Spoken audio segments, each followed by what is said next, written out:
Those are some good looking threads. First ones always take the longest, right? Learning a new machine. Slide it back in there a little bit. Tying it down on the chain clamp, okay? I think snugger than a rug. You got a shavings bucket. You got to plug that in. You're going to stand on this side of the pipe when you do it. You got to get some cutting oil ready, the rag ready. Yeah, there you go. You're going to use that button that direction. You're going to hit the lower half of the button and you're going to push this part of the die onto there. So you can't push the machine because you push the machine off the die, right? When you don't thread a bunch of gas pipe, these pony threaders are nice because they don't take up a lot of space and they're fairly mobile. All the machine does is rotate them.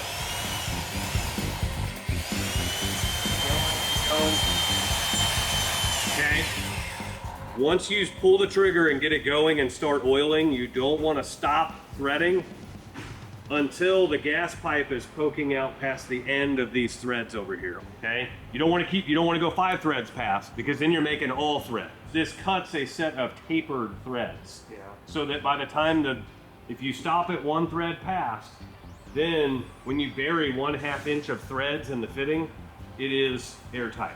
Once you start pulling that trigger, you're gonna like oil and then oil, like every other hole, you're gonna shoot some oil in there just a little bit and it's gonna drip down into the bucket. There you go.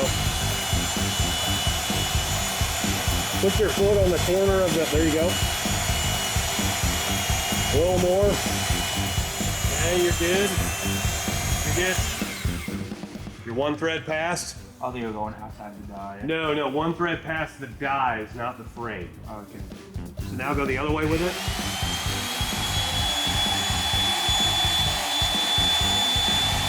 Yeah, just set of this. Yep, set that down in the bucket.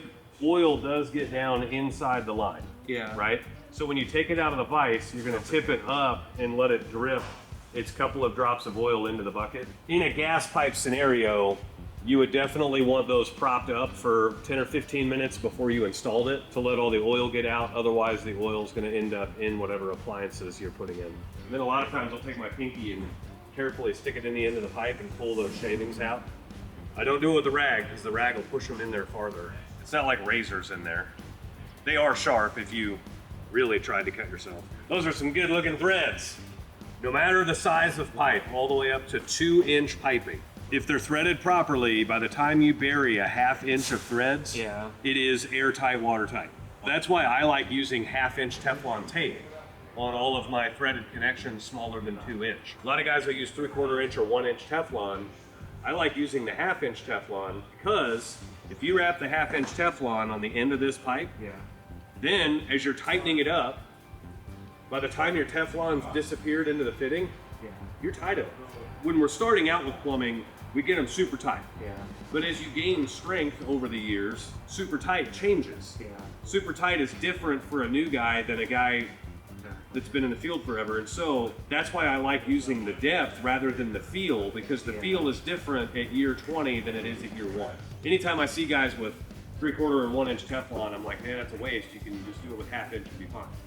So, and not that, I mean, for all I know, 3/4 inch Teflon costs the same as 1/2 inch. I don't know. Yeah. But it's more of just the visual setup for fast installs.